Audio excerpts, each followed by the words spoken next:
Welcome back, ladies and gentlemen, to my very first afterplay review of the game The Medium.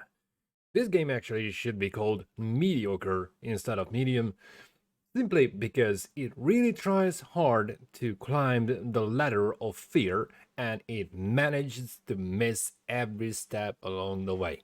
So, technically speaking, this is supposed to be a psychological horror game. Well, the only psychological part about the whole thing is the fixed camera angle that actually got me into trouble more times than I'm actually willing to call out. It's just not working at all. And when it comes to the atmosphere, yeah, it has some nice touch to it, but there are so many games that get this bit so better. This monster is actually the least of your worries. You will get stuck more times than with anything else when it comes to stupid and lengthy puzzles to solve. Even if you're bad at puzzles, it doesn't matter in this game. You just follow the trail and that's it. Breadcrumbs all along the floor. You don't have to worry about a thing.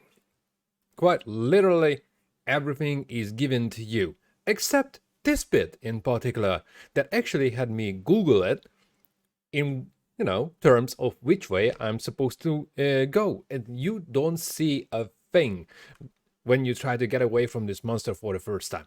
It's just not fun whatsoever, and it's not scary. There's only one moment in the entire game that actually made me jump, but that was it.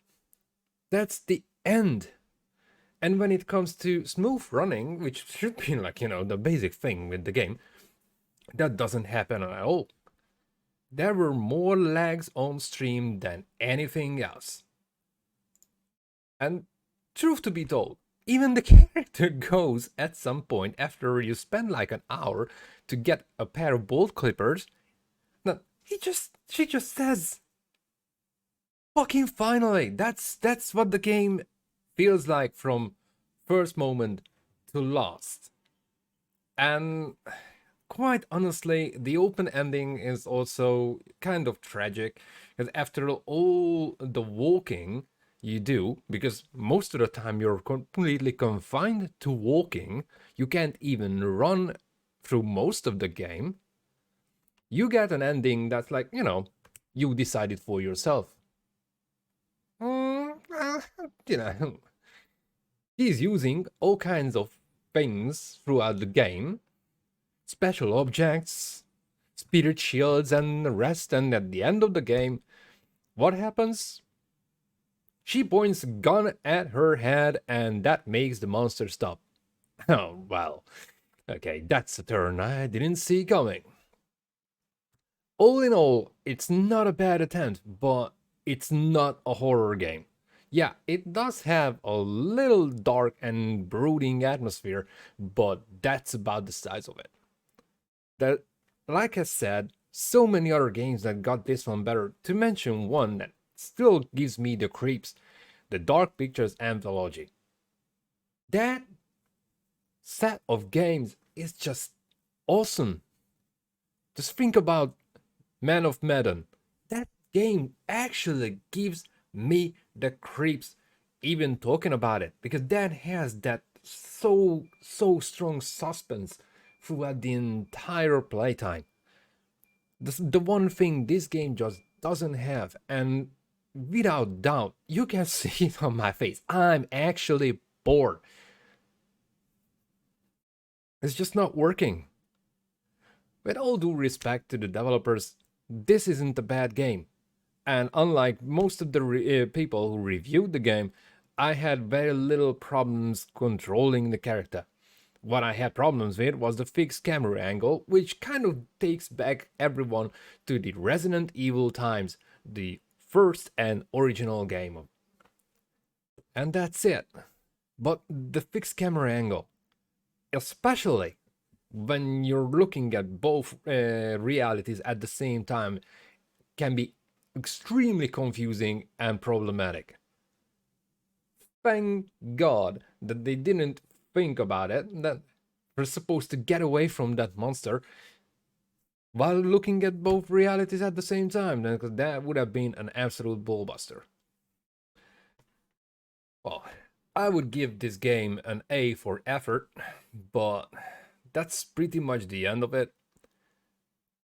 Very, very much forgettable when it comes to the experience, unless you happen to have an underlying mental condition. In that case, don't even think about playing it. But if you're a hardcore horror fan, this will be a major disappointment for you. I'm not a huge horror fan, and I have a pretty strong level of imagination, which can be a problem playing games like Man of Medan. I actually took a week off after playing it for the first time because and it was really hitting hard. But even I say that this game is just not scary. It misses every opportunity along the way to scare you or even uphold a very disturbing atmosphere. And like I said, the puzzles are just atrocious. Long or not too long, but just not really giving you the feeling that you're actually solving something. For example, there's a dollhouse, and you have to put a figurine in different rooms. Enter those rooms, collect butterflies, put it on the end of the bed, and then you open something else.